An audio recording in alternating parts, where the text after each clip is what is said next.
Good morning, everyone, and thank you for joining us for today's session. Today, we're going to be discussing Dynamics marketing and the April wave release and some of the details that are coming with that. The session should run for approximately 30 to 45 minutes, depending on the volume of questions coming through. If you do have any questions, your mics are muted, so please pop them in the Q&A box that you can see at the top of the screen. So a little bit about your presenters today. So my name's Tim Ratcliffe, been with the business for about 8 months now, and I'm one of the account management team. We've also got Kieran, who I'll pass over to now. Yeah, I'm Kieran Reynolds. I'm a consultant at Enhancements. I'm actually celebrating my 1-year anniversary this week. I've been involved in lots of marketing or customer insights journeys implementations over the past year and training, and I'll hand over to James. Morning, everybody. So I'm James Glover. I'm CTO of Enhancements and look after all things kind of Power Platform and Dynamics within the business. So I'm here for any questions. So during the session today, as Kieran's talking, please put anything you want in the Q&A panel, and we'll kind of bring it up and kind of share it as we kind of go through. Brilliant. Thanks, guys. So what we're actually going to be discussing today, for those who are new to the system, we're going to be jumping into Dynamics marketing as a little bit of an overview. It's also known as customer insights journeys now, so it's worth mentioning that. We'll have, as you'd expect, a look through some of the changes and the improvements that are coming in the April release, and then we'll dive a little bit deeper into a selection of those. As we mentioned, if you've got questions, just pop them in the Q&A box. If we don't get round to them throughout the session, we do have a little bit of time at the end. At this point, I'm going to pass over to Kieran, and we'll kick off. Thanks, Tim. Yeah, so as it says at the top of the agenda, for anybody that isn't already aware, I'm just going to talk to you a little bit about what is Customer Insights Journeys. So as I've mentioned there, it formerly was known as Dynamics Marketing. Sorry, the PowerPoint just keeps jumping ahead, so you'll have to excuse that. So yeah, it was formerly known as Dynamics Marketing. So if you hear me referencing it as Customer Insights Journeys or Marketing, just know it is the same product. So it's Microsoft's marketing tool, which exists as part of Dynamics ecosystem.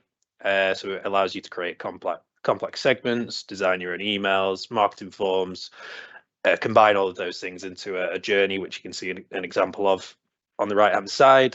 And because it's part of Dynamics 365's ecosystem, it allows you to utilize all of the data as you'd expect that sits within your Dataverse. So it's plug it and play. You can reference all of your existing contacts, leads, etc., without having to worry about syncing to a third party. Okay, so I'm going to just talk to you about what is new and planned for Dynamics 365. So there's quite a lot of things. There's around 20 new features or improvements that they're going to be adding in. So you're going to be able to build custom reports using Microsoft Fabric integration. Maybe James will be able to touch on that further into the PowerPoint, as he will know more detail around that. This is an exciting one, being able to easily manage customer consent from contact and lead forms. We're going to take a more detailed look at that one. Receive in-app assistance from Copilot. So there'll be a big push for Copilot over the next couple of years, I'd imagine. If anybody's unaware, Copilot is Microsoft's AI platform. So take campaigns from concept to launch using Copilot. Boost customer confidence with branded links for email and consent. Capture responses from external third-party forms. Easily reference copies of sent emails in the timeline. This is one of the only features that I'm going to be able to actually show you an example of. A lot of this isn't in public preview at the moment, so unfortunately I'm not going to be able to demo any of it. That's one of the only ones that we will be able to actually take a look at. Improve engagement and compliance with double opt-in. Optimize engagement, increase conversion rates with email A/B testing. Again, I can kind of show you an example of this in a demo because it uses something from outbound marketing, but we'll touch on that in the demo. Prevent duplicate emails to contacts that share an email address. Reach your customers at the right moment with send scheduling. Ensure messages go to the right contact email address. Build and test journeys before deploying to production. Engage customers with personalized messages based on website interactions. Get faster insights at scale with auto management of segments and measures.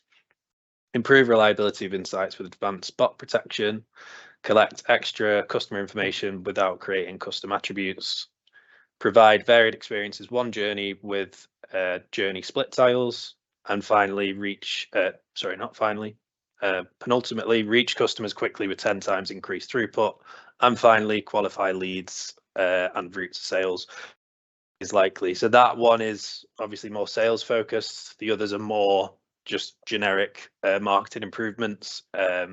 So if anybody's interested in the sales side, that's definitely one to stick around for.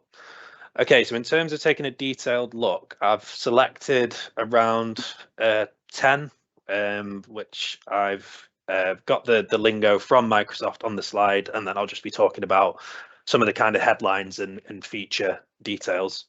So the first one I think is a massive plus, is being able to easily manage customer consent from contacts and leads on the forms. So you can see the public preview is NA, but it should be generally available from June 2024. So for any customer insights users at the moment, you'll know all of the consent is managed from the consent center, which you can just about make out on that image under contacts. So if somebody clicks the unsubscribe link, they click unsubscribe, it will record their email and what they've unsubscribed from. Maybe it's just commercial emails overall, or maybe it's specific topics such as a newsletter. Okay, so in terms of actual users being able to manage consent, maybe you get a phone call to say, you know, I've received an email, I'm not interested in receiving these types of emails in the future. It would be difficult for, you know, maybe a salesperson, maybe a fundraiser to actually get to the contact record and opt them out.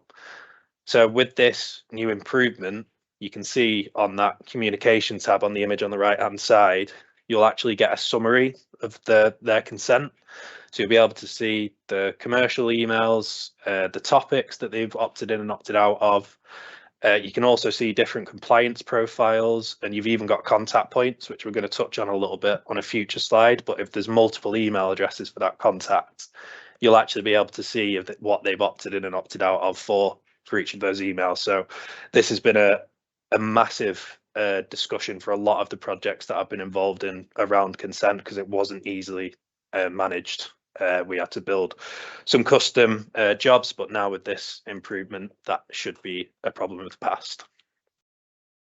So this is a new exciting feature that we'll be utilizing Copilot. So being able to take a campaign from concept to launch. So this one will have a public preview in March. There's no general availability as of yet, but in true AI fashion, rather than you having to go through and manually create, you know, a load of segments, which is the part of contacts, the emails, the images, the journeys. What the idea behind a campaign in customer insights is you use real language to create a brief. So you describe, as you can see on the right hand side, for Contoso, you'll have to excuse the images are a little bit blurry, but the headline is it's a lead generation campaign. The objective of this campaign is to generate qualified leads for the new Contoso coffee beans. So what that's actually gone and done based off of that very short brief is it's created or used existing segments and brought them together in a campaign. It's gone ahead and tried to generate some emails, again using existing data and just using the AI tool.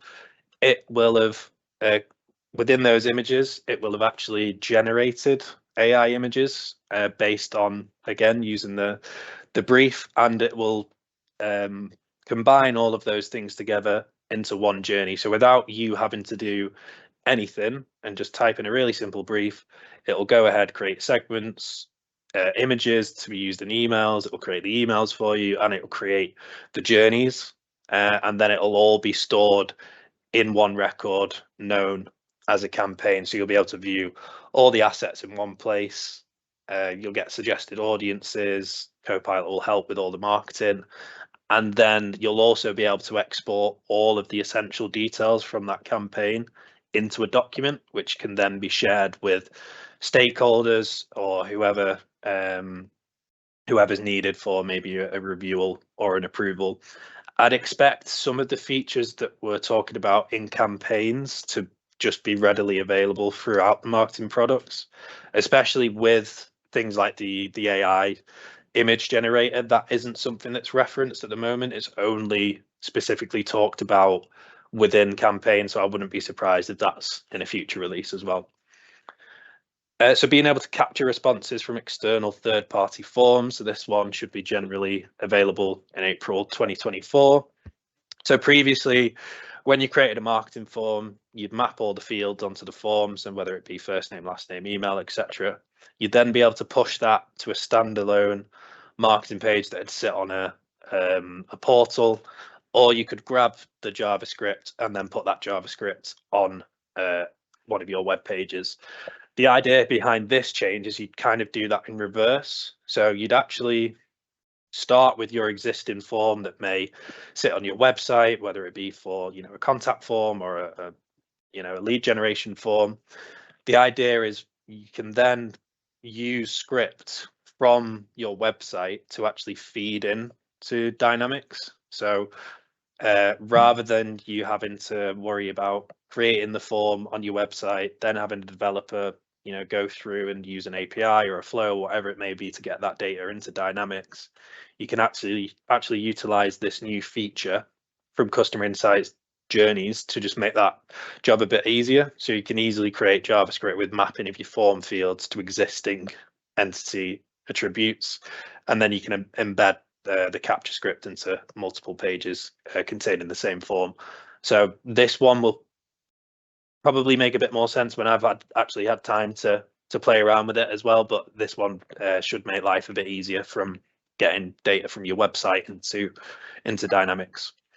Yeah, and I'm clear on this one. This is one where they're probably playing catch up a little bit. Click Dimensions has been very good at this for a couple of years now, and some of the other tools have been good at doing this sort of style. But it's just we're now getting parity in customer journeys. Yeah. The nice thing is this is the dynamic fields, which was also on the roadmap, kind of ties really nicely into this. You get quite a good clean data set back in CRM. Absolutely. Okay, so next one, being able to boost confidence with branded links for email and consent. So public preview is in April, no general availability at this moment in time. So this is a little bit of a pet peeve of mine when I'm actually incorporating or installing Customer Insights journeys and just using it with during training and just generally helping out clients. The unsubscribe links are quite long and ugly. They don't actually allow you, they used to, and the plan is now that you'll be able to moving forward, but they didn't actually allow you to reference your own domain. So let's say you receive an email from Enhance. If you clicked on unsubscribe, it'd just take you to a load of gibberish, characters and numbers, really long, really ugly. And in some cases, it may look like spam. Okay.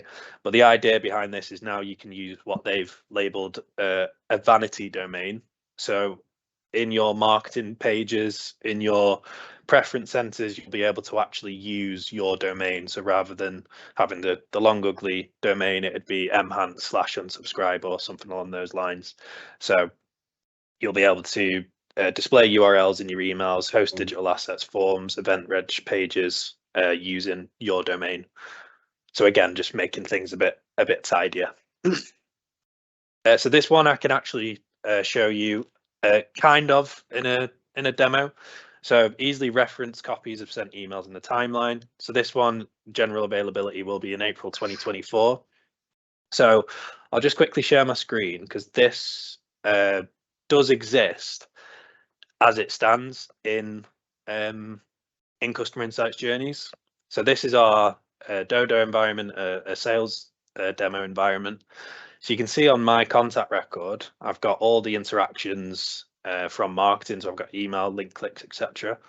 And then I've got an email delivered. So I can see on the 21st of February, I received an email to tell us about your donation experience. Okay. But the difference between what the change is documenting and what we have at the moment is I can just see the template. So you can see here it says, hi, first name, how was your donation experience? when I received that email, it would obviously say hi Kieran rather than hi first name. Okay, so the idea with this change is, sorry, let me just get back to that from current slide. So the idea with this change is you'll be able to see the exact email somebody's received. The example I showed you was a very simple email that just included the the mapping for the first name. But with customer insight data journeys, the emails can be hyper personalized. You can pull in data from all sorts of sources. So you could have a lot of information about maybe an event that they attended. So again, just for clarity, if maybe somebody calls up and it's a salesperson, they'll be able to go into the timeline, open the email and see the exact email that was sent with all the mappings about the event that they attended, the start date, etc. Yeah, a really useful feature, this one. And for me, Kieran, it's really interesting, especially for our non-profit clients, where we're starting to do kind of dynamic ask values. So that whole data set of actually knowing how much you asked somebody and what was in that email is really, really important. So that's where it becomes really, really useful. And so we'll just see how this one pans out, but I think it's going to be a godsend in certain scenarios. Yeah, for sure. You're also able to see if there's any conditional content. Where you can basically say if the contact is from Manchester, it shows them a certain email. If they're from London, shows them another email. It will show the exact email they received based on the conditional content. They've also noted that you will be able to adjust storage of archived emails to meet business needs. So at the moment, you just basically see everything that somebody's received. This makes me think that you'll be able to specify only show emails from maybe the last year or two. Maybe you don't want to go back 5 years to see an email they were sent.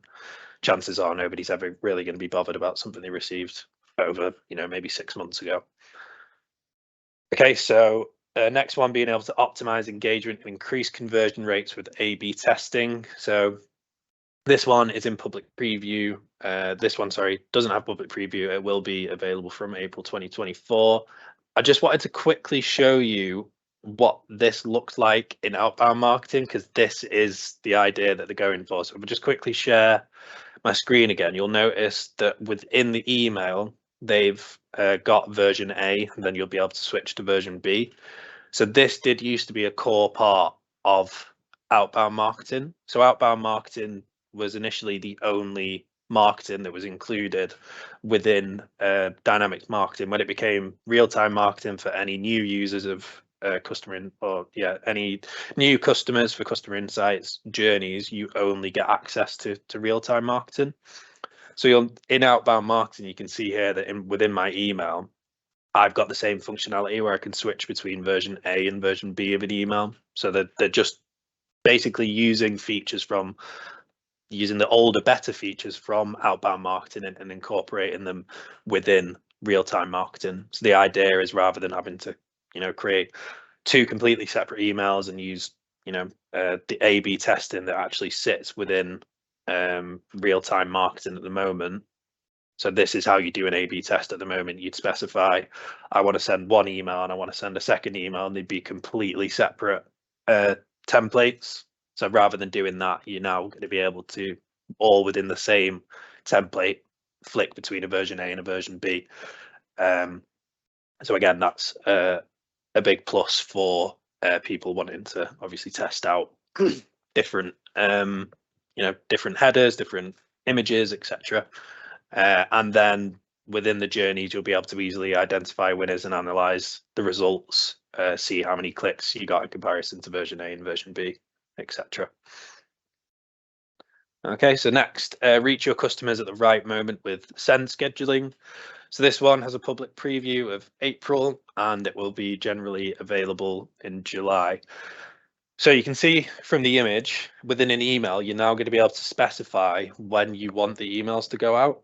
So in a journey that, journeys could last several weeks, they could last for a month. There could be 10 emails that are being sent out within one journey, and maybe based off them clicking on something or signing up for or registering for an event that you want to send them another email. If they do something at, say, 10 o'clock in the evening, and then there's a 2-hour wait timer, and then you send them another email, chances are they're not going to open something at midnight. So what you're able to do with send scheduling is specify, as you can see on the right, I only want this email to go in the example that they've given on Tuesdays and Wednesdays between 5 o'clock and 11 o'clock. So if they've met the condition to receive the email, they'll be held basically in that part of the journey until the next available send schedule. So if they click on something on Monday at 11 p.m, they're not going to receive that email until 5 p.m. on the Tuesday.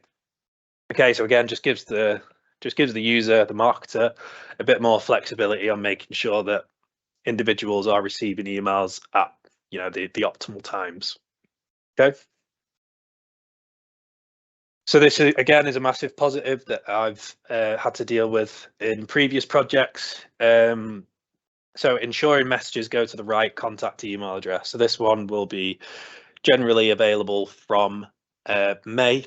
So as it stands in Customer Insights, you can only send emails to the primary email address of the contact or the lead. What this is going to allow you to do is specify multiple email addresses that can be used for marketers. Okay, so it is a little bit blurry, but on the right hand side on the image, you can see that the default recipient field is email, but then they've also been given the option to add other recipient fields for email address 2 and email address 3. So administrators will be able to add multiple address fields, and then marketers will be able to specify within a journey, within a campaign, I want to use this, email A rather than email B. So an example being that maybe you've got the personal email and the business email. Maybe you only want to send this particular journey to business email addresses. You wouldn't have been able to do that previously. With this change, you will be able to. Another note from Microsoft is about the consent, and it kind of ties into what I showed you a little bit earlier in a previous slide where you were able to manage the consent on a contact. There was a drop down for the email address. So with this, you'll be able to specify whether you want the consent to be email to email basis. So let's say on the Kieran Reynolds contact, I've got a work email, a personal email and a work email. In the consent management, I can specify whether if I opt out of my personal email or work email, then I can opt the contact out entirely, or I can specify that I want it to be an email to email basis. So if I opt out of emails on my personal email, then I'll still receive emails to my work email. So again, just giving the users a lot of flexibility, and obviously making sure that they remain compliant. Okay. So next up, collecting extra information without creating custom attributes. So this is actually another one that they've pinched from outbound marketing. So with marketing forms, a really useful feature where you can easily generate lead forms or contact forms, and the data instantly is pulled back into Dynamics. So you can pull in all of the data from the contact and lead tables, so all the things you'd expect: first name, last name, email, address, all that kind of information. But what you weren't able to do is use a custom field. It had to exist on one of those tables, so it had to exist as a field on lead or contact, or you couldn't use it. So the example they've given here is what is your meal preference. So let's say it's an event registration form. You want the first name, your last name, your email address, but you also are interested in what their meal preference is or if they've got any dietary requirements. So unless you actually added that field on the lead or the contact, you couldn't do that. From July, you'll be able to create a custom field on a marketing form and then add that to your marketing form, so then people can submit that data. The data will sit on kind of like a holding table where the marketing form submissions will be. So anything it can add to lead and contact, so again, first name, last name, email, they will be added into the contact of the lead. But the meal preference, that will only be held on the marketing form submission, so you can still see exactly what somebody submitted. It just means that you don't have to add it as a field onto those tables. Okay, so again, just making life easier for the marketing users. So the next one is being able to provide varied experiences in one journey using journey split tiles. So this one is available in 2024. As you can see on the right hand side, there's a new tile for split audience by. You can split them by percentage or by audience. So you can put 10% down one branch, 90% down the other branch. So the percentages, it says here, are randomly split. So let's say there's 100 people using 10%, 90%. It will randomly put 10 people down branch 1 and randomly put 90 people down branch 2. So the example they've given is it's useful for a scenario where you need randomness, such as sending an experience survey to a subset of your customers. The other option is to split by number. So where it says split audience by percentage, there'll be a drop down. You'll be able to select split by number. This works on a left to right basis. So again, let's use the 100 example. If I put 10 in branch 1, 90 in branch 2, the first 10 people will go down branch 1 and the remaining 90 will go down branch 2. So the example that Microsoft have given as a user case here would be, let's say you've got a promotion and the first 10 people that sign up for your newsletter get a 20% discount on their next purchase or something like that. Okay, so you could use this split to make sure that the first 10 only receive that email with the discount code and the remaining 90 receive just a generic thank you email. So again, another feature that could be pretty useful in certain user cases. You also have the option to add up to 25 branches. I don't see where that would ever be necessary, but again, it's just good to know. Okay, so the final one that I wanted to speak in a bit more detail about is being able to qualify leads and route to sales when buying is likely. So this one doesn't have a public preview. It's available from April. So this exists to some extent at the moment with the scoring model. So with scoring models, you're able to dish out points based on attributes or actions. So if they sign up for an event, maybe you want to give them 50 points. And if they get to 100 points, then you want to make them what's known as sales ready or something along those lines. So nothing would ever actually happen. There'd just be a flag in the background on the lead, unless it was obviously brought to the forefront on the form. There'd just be a field that would say sales ready, so it wouldn't actually be that useful. What this allows you to do is you can see there's a whole new section for qualification, and you've got options to mark as sales ready. You'll be able to update the status.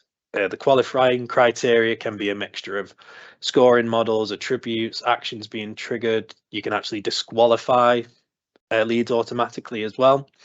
So it just gives you a lot more flexibility and more features on how you want to potentially automate actions based on individuals interacting with marketing. Okay, so they're all the features that I wanted to touch on in more detail. Are there any questions at this point? If not, I'll let James speak about a couple of other features. Not at the moment, Kieran. So I think we're good. We've done the ones in the Q&A, and there's been a couple of private ones as well. So I think we've covered the main questions there. So I'm happy to call us a wrap and just cover the future webinars, if that's okay, Tim. Yeah, brilliant. Cheers, James. Cheers, Kieran. As James mentioned, we've got some more events coming up over the rest of the year. If you want to have a little look, as you can see on the screen. Oh, no, can't. We flip back. Cheers. As you can see on the screen, if you want to sign up to any of these, please go to www.enhance.com/events, get signed up, and we'll join you in the future. Yeah, thanks for listening today. It was really insightful. And if there are any further questions, do drop us a message to people like myself, your account managers, or to say hello at enhance.com, and we'll get back to you as soon as we can. Thanks for joining.